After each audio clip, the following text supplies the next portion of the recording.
আসসালামু আলাইকুম, কেমন আছেন সবাই?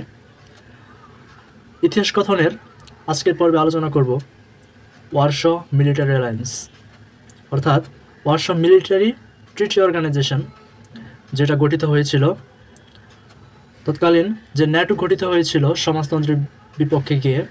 সেই ন্যাটোর এগেনস্টে একটি মিলিটারি অ্যালায়েন্স গঠিত হয়, সেটি হচ্ছে ওয়ারশ মিলিটারি অ্যালায়েন্স। এটা মূলত যে সমাজতন্ত্রের অস্তিত্ব টিকিয়ে রাখার জন্য এই সংগঠনটি গড়ে ওঠে এবং এর জন্ম হয় 1955 সালে। মূলত এর জন্ম 1955 সালে হয়। পূর্ব ইউরোপের সমাজতান্ত্রিক দেশগুলোর সমন্বয়ে মূলত এটা গড়ে ওঠে। এটা নেতৃত্ব ছিল সোভিয়েত ইউনিয়ন। সোভিয়েত ইউনিয়ন সহ বিভিন্ন অঞ্চল, বিভিন্ন দেশ নিয়ে এই সংগঠনটি গঠিত হয়। আমরা যদি ম্যাপের দিকে যাই তাহলে দেখব যে এই যে বর্তমানে রাশিয়া, অর্থাৎ তৎকালীন যেটা সোভিয়েত ইউনিয়ন ছিল, সেই সোভিয়েত ইউনিয়ন এটা নেতৃত্ব ছিল এবং এখানে পূর্ব জার্মানি থেকে শুরু করে এখানকার অনেকগুলো অঞ্চলের সমন্বয়ে মূলত এই ওয়ারশ প্যাক্টটা গঠিত হয়। আমরা দেখি যে মূলত ওয়ারশ প্যাক্টের সদস্যের সংখ্যা ছিল 8টা দেশ, সেগুলোর মধ্যে ছিল সোভিয়েত ইউনিয়ন, পোল্যান্ড, রোমানিয়া, পূর্ব জার্মানি, বুলগেরিয়া, চেকোস্লোভাকিয়া, হাঙ্গেরি এবং আলবেনিয়া। এই সমস্ত দেশ মিলে ওয়ারশ মিলিটারি অ্যালায়েন্সটা গঠিত হয়। তো তখন ওয়ারশ জোট গঠনের প্রক্রিয়া শুরু হয়েছিল মূলত কমিনফর্ম বা কমিউনিস্ট ইনফরমেশন ব্যুরো গঠনের মাধ্যমে। পূর্ব ইউরোপের অর্থাৎ পূর্ব জার্মানি, জার্মানির মধ্যে কিন্তু একটা ভাগ ছিল বা জার্মানি দেয়াল ছিল। পূর্ব পাশে হচ্ছে পূর্ব জার্মানি এবং পশ্চিম পাশে পশ্চিম জার্মানি। পশ্চিম জার্মানি ছিল পুঁজিতন্ত্রের বা পুঁজিবাদী দেশের বলয়ের অভ্যন্তরে এবং পূর্ব জার্মানি ছিল এই সমাজতন্ত্রের বলয়ের অভ্যন্তরে।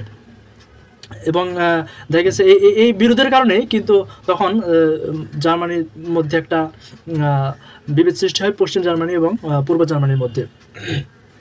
তো ওয়ারশ মিলিটারি অ্যালায়েন্স এটা মূলত যে মার্শাল প্ল্যানের প্রতিপক্ষ হিসেবে পূর্ব ইউরোপের দেশগুলোকে আর্থিক সাহায্য করার উদ্দেশ্যে তখন আরেকটা 1949 সালে কম বা council for mutual economic assistance গঠন করে সোভিয়েত ইউনিয়ন।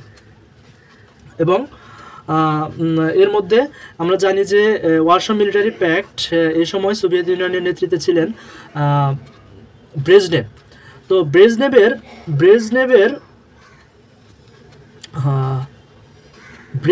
যে ফরেন পলিসি ছিল, সেই ফরেন পলিসিকে বলা হয় যে ব্রেজনেভ ডক্ট্রিন। এই ব্রেজনেভ ডক্ট্রিনের মূল কথা কী ছিল? মূল কথা ছিল যে সোভিয়েত বা সমাজতন্ত্র বলয়ের অধীনে যে কয়টা রাষ্ট্র আছে, সেই রাষ্ট্র তাদের নিজস্ব দেশের জন্য নিজের আলাদা আলাদা সিদ্ধান্ত নিতে পারবে। তবে এমন কোনো সিদ্ধান্ত নেওয়া যাবে না যে সিদ্ধান্তের কারণে সমাজতন্ত্র ক্ষতিগ্রস্ত হয়। যদি ক্ষতিগ্রস্ত হয় তাহলে ওই দেশের বিপক্ষে চাইলে তারা সামরিক আগ্রাসনও চালাতে পারবে বা সামরিক আক্রমণ চালাতে পারবে। এটা ছিল ব্রেজনেভ ডক্ট্রিনের অন্যতম মূল লক্ষ্য। তো তখন চেকোস্লোভাকিয়াতে একটি বিদ্রোহ দেখা দেয়। বিদ্রোহ বলতে এই বিদ্রোহ ঠেকানোর জন্য ব্রেজনেভ ইমিডিয়েটলি এই মতবাদ গঠন করে এবং এই মতবাদ নিয়ে তৎকালীন যে সমাজতন্ত্রের আমরা জানি প্রাবধা পত্রিকা, সেই প্রাবধা পত্রিকা একটি লেখা হয় যে যদি এমন কোনো ডিসিশন নেওয়া হয় যেটা সমাজতন্ত্রের বিপক্ষে যাবে, তাহলে সেই দেশের বিপক্ষে তারা চাইলে সামরিক হস্তক্ষেপ করতে পারবে। তো চেকোস্লোভাকিয়াতে এই ওয়ারশ প্যাক্টটা চালানো হয় এরকম যে এই যে হস্তক্ষেপ নীতি সোভিয়েত ইউনিয়ন এই ওয়ারশ প্যাক্টটা চেকোস্লোভাকিয়ার উপর চালানো শুরু করে এবং বিদেশি মানুষের এতে বিরাগ শুরু হয়ে যায়। এভাবে কিন্তু আস্তে আস্তে এই সংগঠনটা গড়ে উঠলেও আস্তে আস্তে কিন্তু সমাজতন্ত্রের পতনের দিকে চলে যায়। অর্থাৎ এই যে ব্রেজনেভের শাসনকালের একদম শেষের দিকে এই সোশ্যালিজমটা অনেকটা পতনের মুখে চলে যায় বা ভাঙনের সৃষ্টি হয়, কারণ মানুষ এতে ক্ষুব্ধ হয়, কারণ জোর করে কোনো কিছু টিকিয়ে রাখা যায় না। তারা চেয়েছিল যে ব্রেজনেভ চেয়েছিল যে মানুষের মধ্যে জোর করে সমাজতন্ত্রে আটকে রাখার জন্য, কিন্তু মানুষ একসময় এই বিবাদ ভেঙে, এই ভেদ ভেঙে একসময় তারা ছিন্ন বিচ্ছিন্ন হয়ে যায়। এবং এই যে সোশ্যালিজম, এটা 1963 সালে গিয়ে চীন এই বিষয়ে হস্তক্ষেপ করে।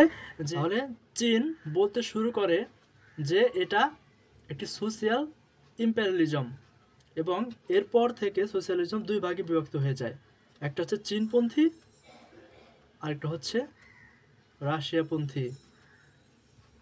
তো তাহলে দেখা গেল এই ওয়ারশ মিলিটারি অ্যালায়েন্সটা মূলত ন্যাটোর বিপক্ষে গঠিত হলেও এটা শেষ পর্যন্ত এর সোশ্যালিজমকে এক রাখতে পারেনি, এবং শেষ পর্যন্ত এর মধ্যে ভাঙনের সৃষ্টি হয়।